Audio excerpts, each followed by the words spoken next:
Âm thanh động cơ của TMT Forland FL450D 4,5 tấn 2 khối 9. Đề máy lên nghe thử cho anh chị mình trải nghiệm qua nha.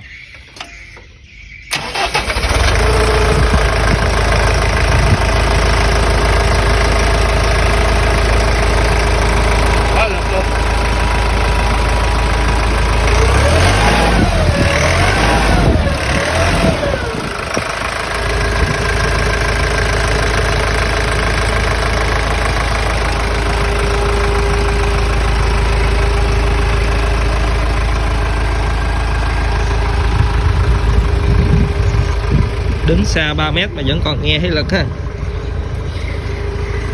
Đây.